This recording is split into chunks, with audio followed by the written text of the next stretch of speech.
Australia es un mundo aislado, un territorio separado del resto del planeta durante tanto tiempo que la naturaleza dejó de obedecer las reglas para escribir las suyas propias. Vista desde lejos, la imagen es hipnótica.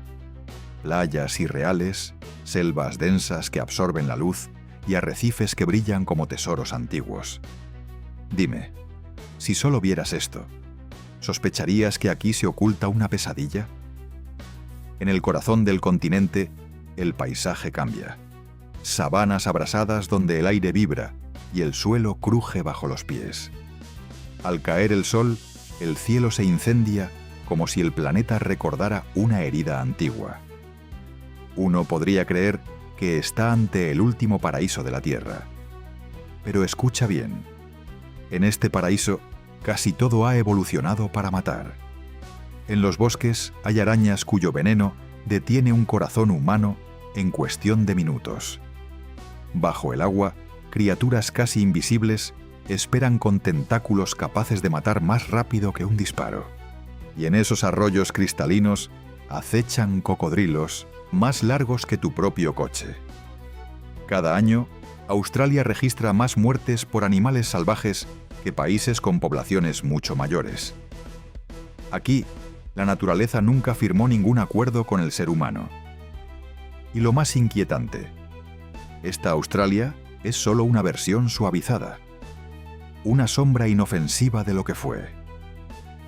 Hace decenas de miles de años, los primeros humanos no se encontraron con canguros, sino con lagartos de 7 metros, serpientes gruesas como troncos y cocodrilos capaces de perseguirte por tierra firme. Sin armas modernas ni refugios, ¿habrías sobrevivido? Aún así, eso fue solo la versión amable de la historia.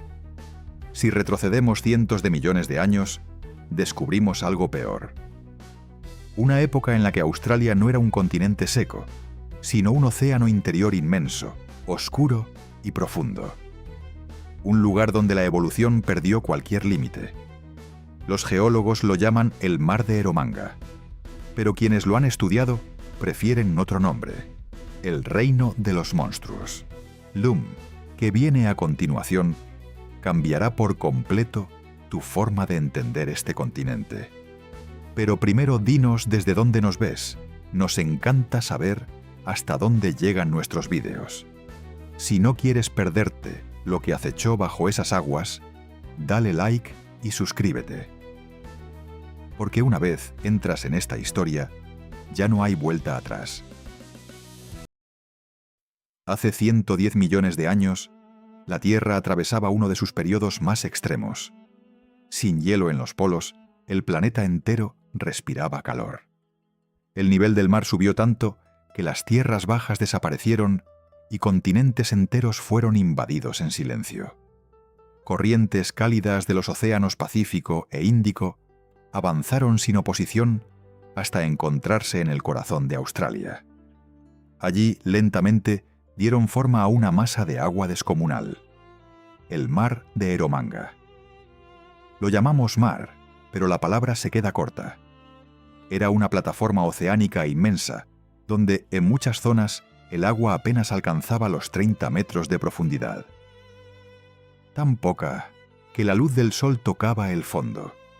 Pero eso no era una ventaja, era una amenaza. La luz removía sedimentos y materia orgánica, convirtiendo el agua en una sopa espesa, turbia y densa. Su escala era monstruosa, más de 2.000 kilómetros de ancho, un espejo acuático mayor que el Japón actual. En la orilla, el horizonte simplemente desaparecía bajo una bruma fría. No había forma de saber dónde terminaba la Tierra y dónde comenzaba el mar. Dime, si estuvieras allí ante esa extensión infinita, ¿te sentirías pequeño o vigilado? Lo más desconcertante es que, pese a cubrir media Australia, no era un entorno tropical. Las rocas cuentan una historia de cielos cubiertos y temperaturas medias de apenas 15 grados. En aquel tiempo, el continente estaba más cerca del círculo antártico. En invierno, las aguas del sur rozaban la congelación. Frío, oscuridad, agua estancada. Cualquiera pensaría que la vida no tendría oportunidad. Y sin embargo, ocurrió lo impensable. Ríos primordiales arrastraban hierro, minerales y materia orgánica hacia el mar de Eromanga, acumulando sedimentos sin descanso. El resultado fue un entorno tan cargado de nutrientes que el propio mar parecía asfixiarse. El plancton explotó, seguido por bancos de peces y calamares, y finalmente algo más grande, algo que no debería haber estado allí. Eromanga se convirtió en el corazón biológico del continente. Cada metro cúbico de agua rebosaba vida y muerte. Si pudiéramos observarlo desde arriba, veríamos una superficie gris infinita reflejando la luz dorada del Cretácico. En las orillas, manglares y pantanos exhalaban columnas de metano que se elevaban como humo blanco desde el barro. No existía en el planeta otra combinación igual. Frío constante, nutrientes extremos y aguas quietas. La sopa biológica perfecta. Aquí, la evolución dejó de seguir normas. Los organismos no solo crecieron más, se volvieron más fuertes, más extraños y ajenos a cualquier cosa, que hoy consideraríamos normal. Y entre todos ellos, uno destacó sobre el resto. Un depredador gigantesco. Una presencia que dominó cada rincón del mar de Eromanga y convirtió este océano en su reino personal. Dime, ¿estás preparado para conocerlo? Si viajaras 100 millones de años atrás a la orilla del mar de Eromanga, lo primero que notarías sería el silencio. Un silencio antinatural. El agua estaba tan quieta que reflejaba el cielo como un espejo inmóvil. Pero bajo ese lodo frío, la evolución dictaba una sola regla. El más fuerte tiene derecho a existir. Para la mayoría, Eromanga era una trampa. Aguas poco profundas, frías y pobres en oxígeno, que asfixiaban a quien no estuviera adaptado. Pero para unos pocos era el paraíso. Y en la cima de esa cadena reinaba un nombre que aún hoy provoca escalofríos. Kronosaurus. Pertenecía a los pliosáuridos, pero donde otros tenían cuellos frágiles, él era pura brutalidad. Con un cuerpo compacto, diseñado como un submarino blindado, alcanzaba los 11 metros y 15 toneladas. Su cráneo, de casi 3 metros, era mayor que el de un T-Rex. ¿Te imaginas una cabeza así emergiendo bajo tus pies?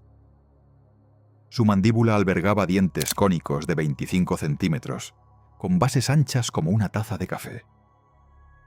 No es casualidad que su nombre provenga de Cronos, el titán que devoraba a sus propios hijos. El Kronosaurus hacía lo mismo. Se lo comía todo, incluso a los suyos. Sus 4 aletas funcionaban como remos, permitiéndole deslizarse en silencio por el agua turbia. No necesitaba grandes ojos. Detectaba vibraciones y latidos mediante nervios sensibles en su hocico. Cuando localizaba una presa, no había persecución, sino un estallido repentino de fuerza seguido del giro mortal, similar al de los cocodrilos actuales, para desgarrar la carne en segundos. Los fósiles revelan restos de tortugas, peces, plesiosaurios e incluso fragmentos de dinosaurios.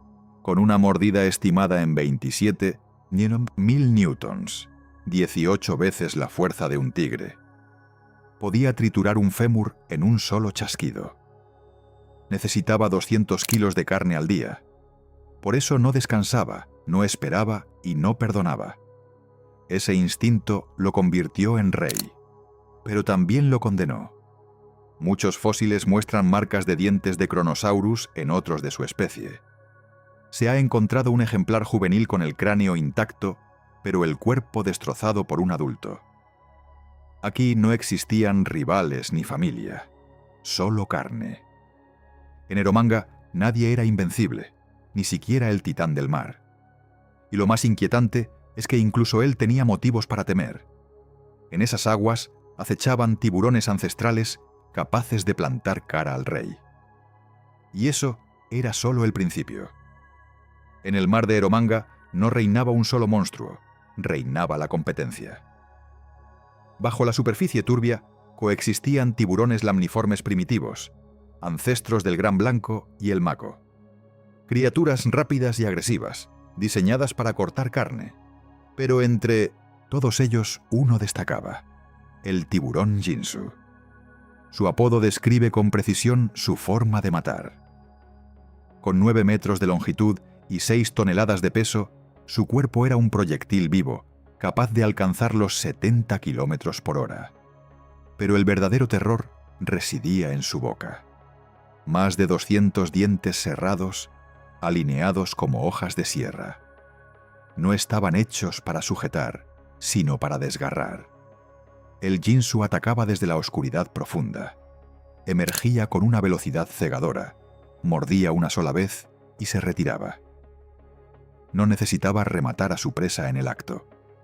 Simplemente la dejaba sangrar, observando cómo se debilitaba en la penumbra. Esperaba el momento justo para volver y reclamar lo que ya era suyo. Esta estrategia impredecible convertía al tiburón Jinsu en una amenaza real incluso para los Kronosaurus jóvenes. En Eromanga, la fuerza bruta no garantizaba la supervivencia. Mientras los gigantes se disputaban el dominio, otras criaturas luchaban por no desaparecer. Los últimos ictiosaurios, como el Platypterygius, recorrían estas aguas como fantasmas elegantes del Jurásico, ajenos a que su tiempo se agotaba. Pero el peligro no estaba solo en el océano abierto. En los manglares, cocodrilos primitivos aguardaban con una paciencia letal. Esperaban a que dinosaurios desprevenidos se acercaran a beber. Un paso de más, un segundo de distracción, y el agua explotaba en violencia. En tierra firme, la amenaza cambiaba de forma, pero no de intensidad. Titanosaurios de 70 toneladas hacían temblar el suelo a cada paso, seguidos de cerca por megaraptores. Depredadores silenciosos con garras curvas de 35 centímetros, esperando el instante exacto para atacar donde más dolía. En Eromanga no existían fronteras. El mar invadía la tierra y la tierra alimentaba al mar. Era una máquina cerrada de violencia constante, donde cada respiración era una apuesta y cada movimiento podía ser el último. Mar, tierra y vida estaban unidos por una sola ley inmutable: cazar o ser cazado. Dime algo, si incluso los reyes de este mundo acabaron cayendo, ¿qué crees que les ocurrió realmente? Si quieres descubrir qué fuerza fue capaz de borrar este reino de monstruos de la faz de la tierra, dale like y suscríbete. Lo que viene demuestra que, incluso en el mundo más salvaje, siempre hay algo superior acechando en la oscuridad. Pero ningún imperio es eterno, ni siquiera el de los monstruos.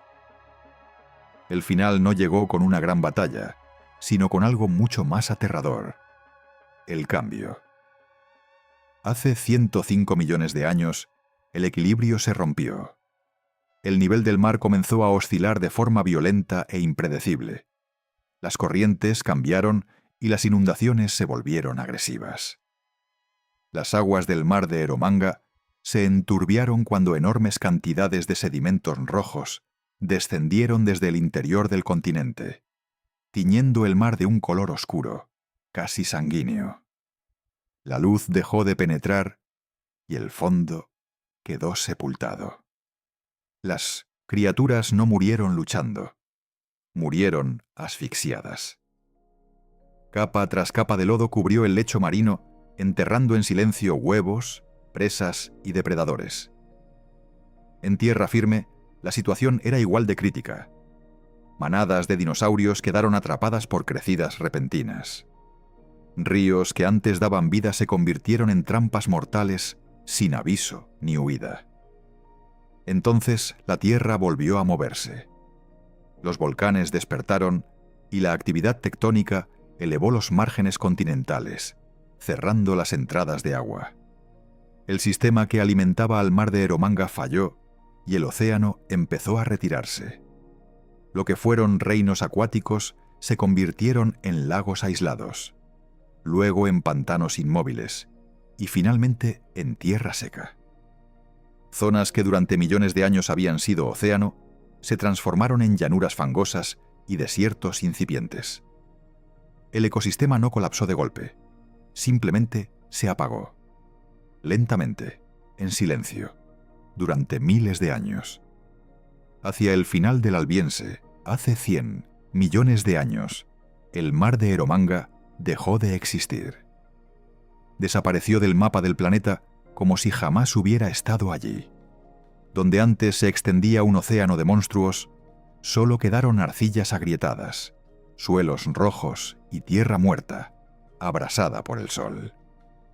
Si escuchas con atención, parece que el paisaje aún guarda memoria de lo que ocurrió.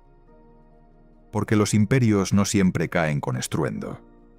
A veces, simplemente se hunden en el olvido. Hoy, aquel océano desaparecido duerme bajo Queensland y el territorio del norte. Lo que pisamos no es solo tierra, es historia comprimida.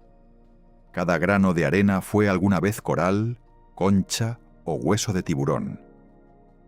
Bajo la superficie, la sopa primordial se ha transformado en los minerales y combustibles que sostienen nuestra civilización. El océano murió, pero su cuerpo sigue siendo explotado. El mar de Eromanga desapareció, pero su legado late en el ecosistema australiano moderno. Cocodrilos, serpientes marinas y peces venenosos conservan huellas genéticas de aquel mundo perdido.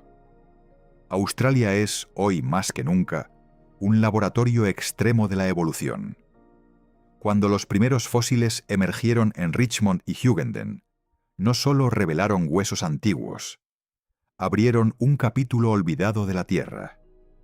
Las estatuas de Kronosaurus en los museos no son simples esculturas, son advertencias de una época en la que el planeta no pedía permiso para matar. Si la Tierra es un libro escrito por la evolución, Australia es el capítulo redactado con garras y dientes. El eco de Eromanga aún resuena. Quizá cada ola que golpea la costa arrastra el aliento de aquellos monstruos. Bajo la belleza del Pacífico, la naturaleza sigue escribiendo la misma historia ancestral, la del fuerte y el débil. Dime, ¿crees que este mundo salvaje pertenece solo al pasado? ¿O estamos viviendo el preludio del próximo gran cambio? Si este viaje ha cambiado tu forma de mirar la Tierra, deja un like. Y si quieres seguir explorando los mundos que existieron antes que nosotros, suscríbete. Entender el pasado es la única forma de intuir lo que viene después. Nos vemos en la próxima, en un mundo perdido.